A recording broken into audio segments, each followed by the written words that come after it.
Just about every video you scroll past right now repeats the exact same advice. Dip your feet into an inexpensive mixture to make your toenail fungus vanish. Numerous clips guarantee rapid results, claiming a $2 basin of water will completely wipe it out. To be perfectly transparent from the start, that claim is partly accurate and partly misleading, and the incorrect portion is precisely why your nail will remain dense and discolored for the next 2 years. My goal isn't to dismiss foot soaks as a complete fraud, because they actually aren't. There are legitimate explanations for why this trend caught on, and actual scientific data supports several of the components people typically rely on. However, there is a crucial factor that almost nobody clarifies for you, and once you grasp this concept, you will no longer squander months pursuing an incorrect variation of a decent concept. Stick around for a few minutes, because by the conclusion of this discussion, you will recognize precisely what a liquid soak achieves, where it fails, and the solitary modification that determines if your nail heals or remains unchanged. I understand the frustration of glancing down at a nail that appears dense, opaque, and slightly discolored around the perimeter. You have likely experimented with various remedies already, resulting in total failure, or perhaps a brief window of improvement before the issue returned entirely. Your lack of results isn't due to laziness or incorrect application. Rather, you have simply been operating with an incomplete narrative that I intend to fully round out right now. Let's begin by examining the popular assertions objectively, as I want to evaluate them with complete fairness. The typical recommendation instructs you to combine heated water with vinegar, perhaps introduce a bit of tea tree essential oil, or apply a menthol rub before going to sleep. By performing this routine on a daily basis, the infection supposedly detaches, the tissue clears up, and the entire process demands virtually no financial investment. I will readily validate one aspect of this approach by stating that the concept isn't foolish and certainly didn't emerge without reason. Individuals give it a shot, and a portion of them observe genuine modifications like a tidier appearance, softening of the buildup underneath, and a reduction in odor, which prompts them to share the secret until it spreads across the entire internet. Perhaps you have personally tested this method and experienced a brief surge of optimism during the initial 14 days. I have no desire to diminish that feeling, but rather to break down the mechanics behind it, while noting honestly that a massive commercial market exists solely to sell you specialized creams, medicated polishes, devices, and recurring monthly kits. While certain options yield results, a significant portion of these products merely address the superficial elements of the underlying condition. Liquid plunging gained massive traction largely because consumers grew weary of investing money into solutions that failed to produce visible outcomes. That consumer intuition was entirely correct, though the actual application remained unfinished, especially since legitimate data supports the efficacy of particular components. Allow me to present the actual data so you understand that I am referencing verifiable facts rather than making empty assertions. Consider the popular mentholated chest rub that an overwhelming number of individuals frequently advocate for using. Back in 2011, a minor clinical trial featured in the Journal of the American Board of Family Medicine analyzed its true effectiveness. A group of 18 participants rubbed the ointment onto an infected digit daily over a span of 48 weeks. Upon completion, nearly 28% achieved a total medical recovery, while slightly more than 55% experienced a localized reduction of symptoms. Those figures represent a genuine outcome that, while far from a miraculous overnight solution, cannot be easily dismissed. Pure tea tree oil boasts a comparable background, originating from a native Australian plant and possessing verified properties that inhibit fungal growth and sanitize tissue. A handful of limited clinical trials indicate that applying this concentrated oil straight onto the affected plate can combat the infection, offering a noticeable impact for certain individuals rather than a guaranteed resolution. Moving on to vinegar, this household liquid is highly acidic by nature. Microscopic fungal organisms generally thrive best on surfaces that exhibit a much lower level of acidity. Immersing the digit in a watered-down vinegar solution successfully alters the pH balance of the outer layer, at least temporarily. This modification provides a verifiable effect, creating a brief interval where the exterior environment becomes significantly more hostile to the expanding organism. Additional options exist as well, such as the classic amber-colored mouthwash containing active botanical extracts like thymol and eucalyptus. These specific chemical ingredients demonstrate clear anti-pathogenic capabilities when tested inside controlled laboratory settings. You might also be familiar with a botanical derivative known as snake root. a member of the sunflower genus that has displayed encouraging results in medical literature regarding nail infections. These options are not mere myths, but are traditional adaptations of the identical concept that major drug corporations spend millions researching, which is locating an element capable of destroying the organism. Uncovering an effective compound, however, is not the point where the DIY method ultimately falls short. I want you to spot the recurring trend here, which is that every single domestic fix contains a fundamental basis of scientific reality regarding the power of thymol, oils, and acids. Despite this fact, if you poll a random group, you will encounter vastly more individuals who abandoned the process out of frustration than those who achieved a pristine outcome. If the active components are truly capable of neutralizing the pathogen, what causes such a high percentage of users to walk away disheartened after spending 2 months over a tub? Resolving that specific inquiry is the core focus of this entire presentation, so keep that thought at the forefront of your awareness. This brings us to our current baseline. The substances are genuine, their therapeutic effects are validated, and the observers who noticed minor enhancements were entirely correct. Retain that context firmly because we are about to completely reframe the entire situation from a different angle. Let's first dismantle a widespread misconception, which claims that budget-friendly organic options are inherently deficient while manufactured pharmaceutical products are automatically superior. The actual truth is far more surprising because high-priced prescription choices encounter the identical structural obstacle that defeats a simple $2 liquid mixture. The fundamental complication has nothing to do with the potency of the chemical agent. Rather, the obstacle lies in a completely different location.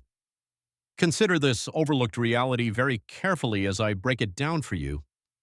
The infecting organism does not merely reside on the exterior surface of the plate. Instead, it inhabits the deep interior and the space directly below it. Formally classified as onychomycosis, this clinical condition involves the pathogen boring deep into the keratin, which represents the dense structural protein forming your digits. The colony establishes itself within the sensitive nail bed beneath the hard plate, migrating upward through the dense structural tiers where external liquids cannot easily penetrate. Reflect for a moment on the actual physical mechanism of a basic liquid submersion. The fluid merely contacts the outer boundary for a brief period before you towel off and the moisture completely disappears. Consequently, the active agents dissolved in that tub fail to penetrate down to the deep zone where the pathogen actually thrives.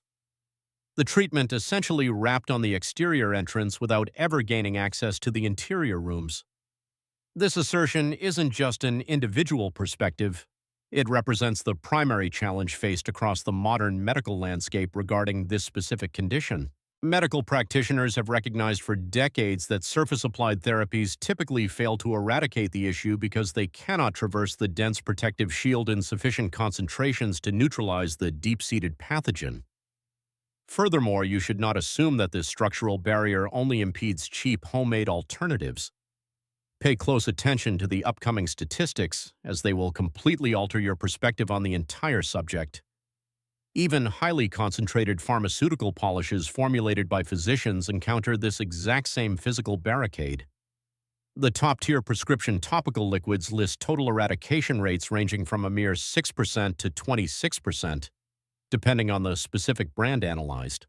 For instance, a highly potent option known as efinaconazole successfully neutralizes the pathogen in laboratory settings for roughly half of subjects, yet it yields a completely unblemished, healthy appearance in just 17% of cases.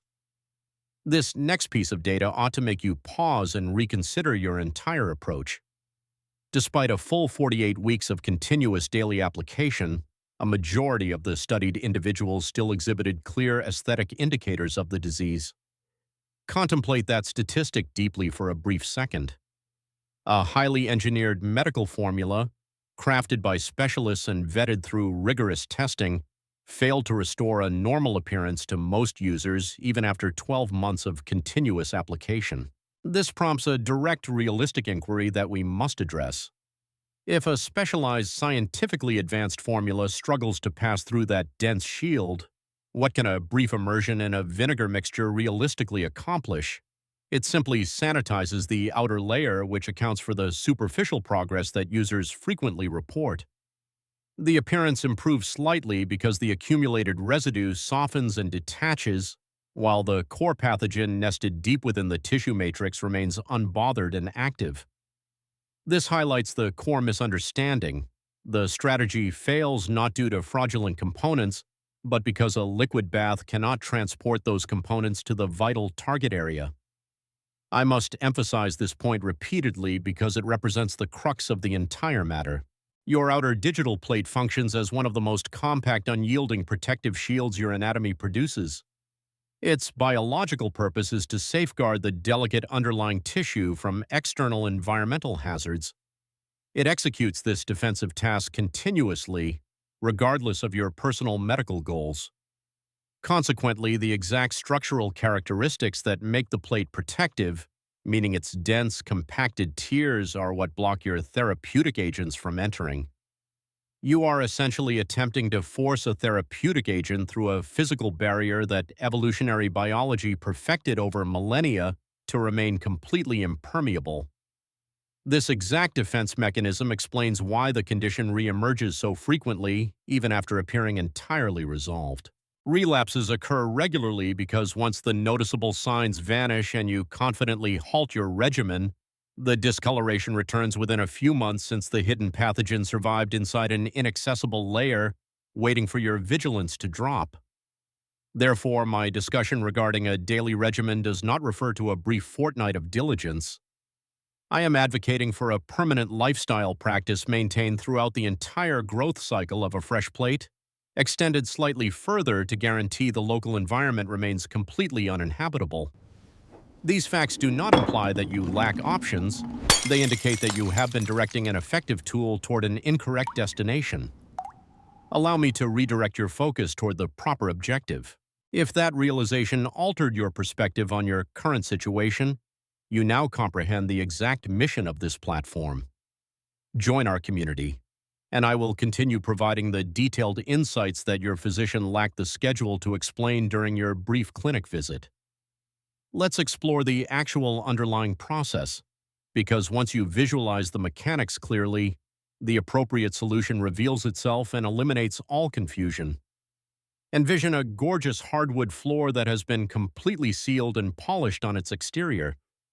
Suppose someone accidentally drops rich red wine on it, allowing the liquid to seep beneath that outer sealant directly into the fibers of the timber.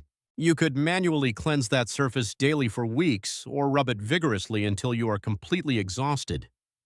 While the exterior might appear spotless and shiny during each attempt, the deep discoloration resides beneath the top layer within the fiber matrix where your cleaning tool cannot make contact. You could persist with this surface washing for 12 months, yet the deep tint would remain embedded inside the fibers, meaning the only realistic options are to shave down the damaged material to let unblemished timber emerge, or acknowledge that it will only disappear as the material naturally wears away over an extended duration. Your digital tissue corresponds to that timber, while the infection represents the deep discoloration embedded in its core. Pay close attention to this next point, as it is the most critical element of the discussion. The existing structural tissue cannot be magically cleansed of the discoloration. It must be completely replaced by fresh growth. This anatomical structure develops at an incredibly gradual pace, moving forward from the matrix near the cuticle line down to the outer edge. A complete evolutionary cycle for this tissue requires approximately 12 to 18 months to fully renew the entire structure. This represents the authentic chronological requirement, rather than a brief fortnight or a solitary month spanning an entire year or potentially longer.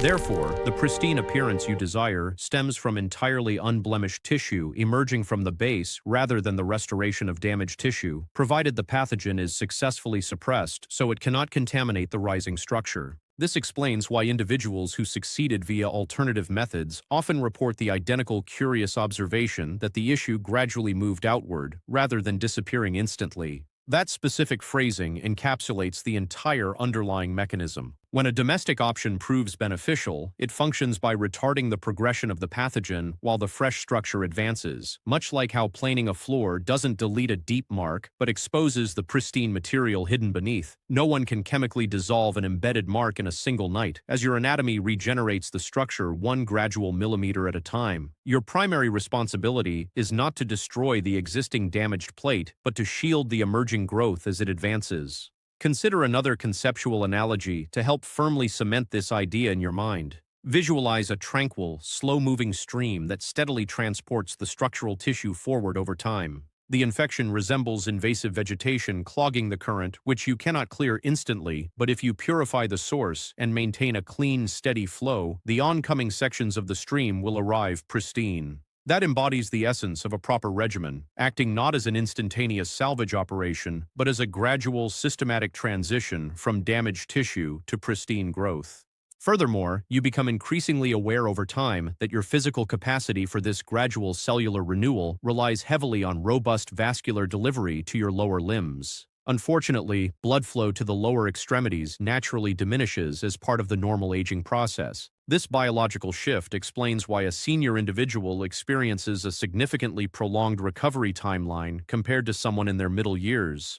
Addressing that exact challenge by optimizing systemic fluid delivery and vascular efficiency is the primary focus of my specialized resource, the Drainage Protocol, which you can access via the resource connection below. But let's return to discussing your lower limbs. Let's collaborate to adjust your current strategy using a more scientifically sound methodology. I am not suggesting you completely abandon liquid submersions, but rather intending to demonstrate how to deploy them accurately as a minor component of a functional system. There are 4 foundational concepts to review, and we will examine each one methodically and deliberately. To begin, you must reduce the thickness of the plate prior to applying any therapeutic agents. This specific phase is routinely overlooked by most individuals, yet it remains arguably the most vital component of the entire process. If the surface appears dense and opaque, utilize a basic abrasive board to carefully reduce the upper layer once or twice weekly. Your objective is not to cause physical discomfort, but rather to safely smooth down the dense exterior barrier. Creating a reduced profile enables any subsequent topical application to penetrate significantly closer to the deep-seated organism. Omitting this action means you are wasting effort by trying to cleanse a completely impermeable, polished surface. Implementing this modification provides your therapy an actual opportunity to penetrate the fibers, and you should also maintain a short, square trim while carefully removing the brittle accumulation that aggregates under the forward margin. That accumulated residue is more than an aesthetic issue. It acts as a dense reservoir for the pathogen where standard topicals cannot penetrate. A liquid submersion offers real utility during this phase, representing the single task where a foot bath truly excels. Spending 10 minutes in heated water successfully pliantizes the structural tissue and the residue, allowing you to prune and clean the area with far greater ease immediately following the session.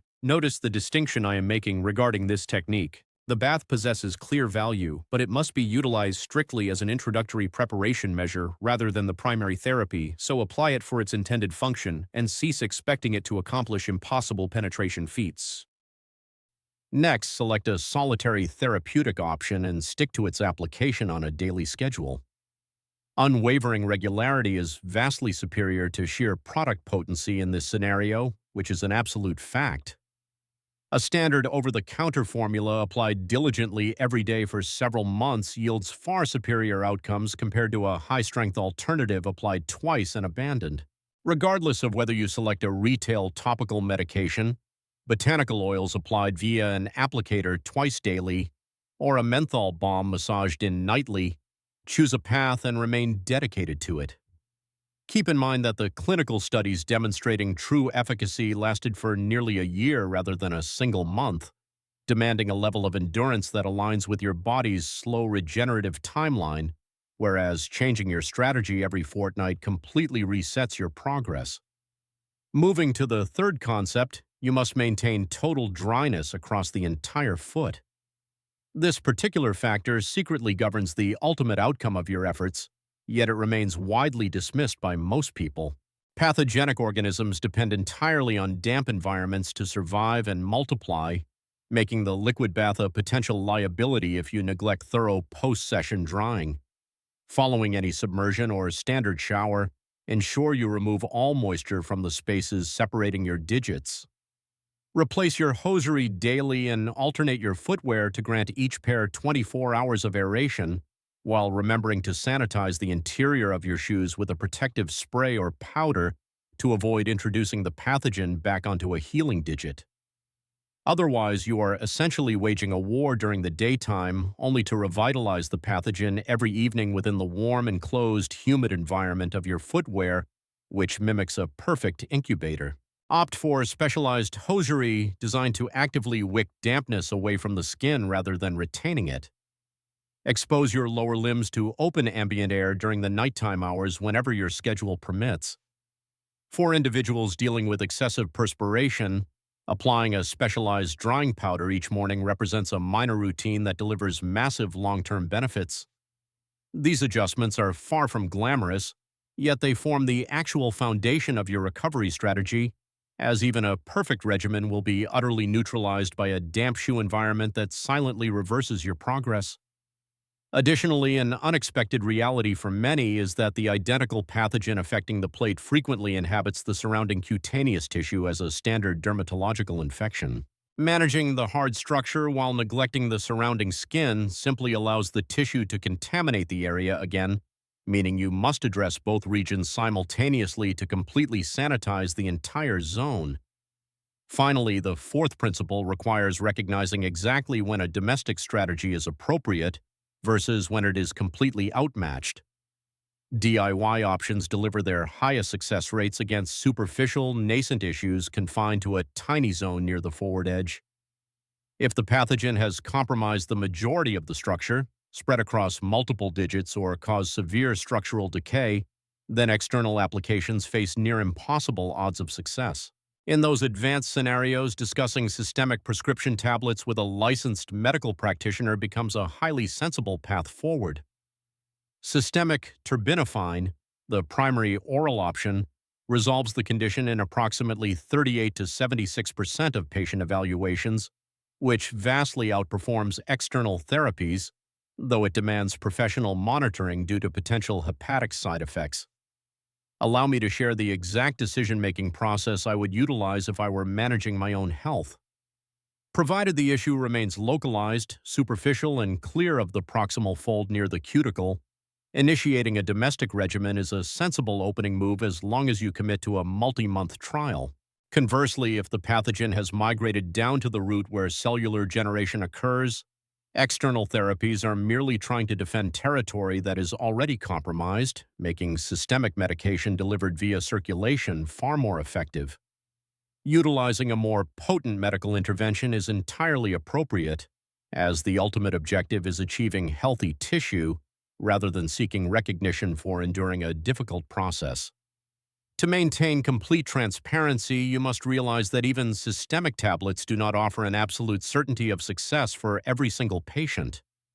Regardless of your selected methodology, the trio of foundational habits, reducing plate thickness, maintaining daily regularity, and ensuring absolute dryness, remain the ultimate arbiters of your success. You will observe that I refuse to offer instantaneous resolutions, opting instead to map out a practical trajectory because a factual, functional strategy always surpasses a fraudulent shortcut. Providing an honest timeline that requires 12 months of dedication is vastly preferable to marketing an immediate fix that leaves you struggling years down the road. We have now arrived at the most critical segment of this discussion, so please remain completely focused for the next few moments. If you retain only a single takeaway from our talk, let it be the fact that all prior advice relies on one fundamental premise. It takes for granted that the visual changes on your digit are truly caused by a pathogenic organism. In reality, alternative conditions can mimic these symptoms, and misidentifying them can create genuine hazards since you might be treating a serious medical issue with a foot bath. The definitive indicator requiring an immediate clinical evaluation is a lone, dark, linear band extending vertically from the root to the tip that persists over time, particularly if it widens or if the deep pigmentation spills over into the adjacent soft tissue folds. Medical professionals refer to this peripheral pigment migration as the Hutchinson sunt, which serves as an urgent indicator for professional assessment. This distinction carries immense weight because that specific presentation can signify a subungual melanoma, which is an aggressive form of skin malignancy originating beneath the plate. While it accounts for fewer than 3% of all melanoma diagnoses, it frequently gets misidentified as a simple hematoma or infection, causing a dangerous delay in proper identification. A vital characteristic to remember is that this malignant condition will show zero response to standard anti-pathogenic therapies. Consequently, any apparent infection that remains completely unresponsive to multiple interventions warrants a professional diagnostic review. No foot bath in existence can resolve a malignancy, as that is a physical impossibility. Upon identifying such a linear band, you should immediately bypass any home experimentation and consult a qualified healthcare provider. Allow me to clarify the distinctions calmly so you can avoid unnecessary anxiety over minor blemishes. An injury resulting from structural trauma or restrictive footwear typically presents as an isolated, rounded, dark discoloration that advances toward the free edge as the plate grows over several weeks. By contrast, a standard infection generally manifests with yellowish or brownish hues, alters structural density, creates brittle texturing, and frequently compromises multiple digits simultaneously. The malignant presentation displays unique features, showing up as a fixed, dark vertical stripe that remains stationary, expands laterally over time, and potentially migrates into the surrounding cuticle. Observing a blemish steadily migrating outward alongside natural tissue elongation provides an encouraging indication of a benign issue. Conversely, a stationary linear mark that exhibits structural widening demands professional diagnostic clarity rather than passive immersion coupled with wishful thinking. Let me outline two additional circumstances where you must completely forego autonomous care and prioritize an immediate professional consultation. The initial scenario involves individuals who have been diagnosed with metabolic conditions like diabetes. Diabetic patients experience roughly double the incidence rates of these infections, and associated peripheral neuropathy can prevent you from noticing a minor complication before it escalates dangerously. When managing a metabolic disorder, structural foot issues should never be addressed over a domestic basin, requiring instead an evaluation by a specialist trained to conduct thorough neurological and vascular exams. The second critical warning sign involves observing expanding erythema, local inflammation, elevated skin temperature, acute discomfort, or fluid discharge surrounding the structure. Such symptoms do not align with a slow-moving fungal issue. Instead, they signal a rapid bacterial invasion that requires immediate therapeutic countermeasures. That development necessitates an immediate clinical appointment rather than an evening foot bath combined with a passive observational strategy. A universal safety guideline to adhere to is that if you maintain any ongoing pharmacological regimens, you must avoid adjusting or combining interventions without prior professional clearance. Consult your primary physician directly, particularly regarding systemic options, because your hepatic clearance, existing prescriptions, and overall medical profile require an all-inclusive evaluation before finalizing a clinical choice. My intention in sharing these warnings is not to induce panic, as the vast majority of discolored plates are benign, non-threatening, and merely difficult to manage. I provide this context because our objective today was to substitute a partial narrative with comprehensive facts, which necessitates recognizing the specific scenarios where standard guidelines change. Prior to concluding, I would appreciate your input on a quick question as I actively review community responses. What age bracket do you currently belong to, such as your 50s, 60s, 70s, or 80s? Your age directly influences which elements of this strategy are most applicable to your situation, given that vascular performance and tissue regeneration rates naturally evolve over time. Understanding our audience demographics enables me to tailor future content directly to your real-world needs rather than addressing an idealized, non-existent demographic. Allow me to summarize the realistic version of the initial claim that originally captured your attention. The inexpensive foot bath isn't a complete deception, but it presents an incomplete answer, merely dampening the exterior of a condition rooted deep within the tissue matrix. While the aesthetic progress observed by users is genuine, it reflects superficial cleaning rather than actual eradication of the deep-seated issue. True resolution demands a gradual, uncomplicated approach rather than viral gimmicks. Reduce plate thickness, apply daily therapy, maintain strict dryness, and allow a full 12 months for healthy tissue to advance 1 millimeter at a time. Throughout this extended process, remain vigilant for any distinct dark linear marks that would signal a completely different underlying issue. Your objective is not to melt away the existing structure, but rather to allow your anatomy to naturally replace it over time. That long-term reality should not discourage you because it represents the single functional methodology that delivers lasting results, despite being ignored by those marketing instant fixes. Prioritize the well-being of your lower limbs and grant them the necessary time to heal, as they have supported your journey across many miles.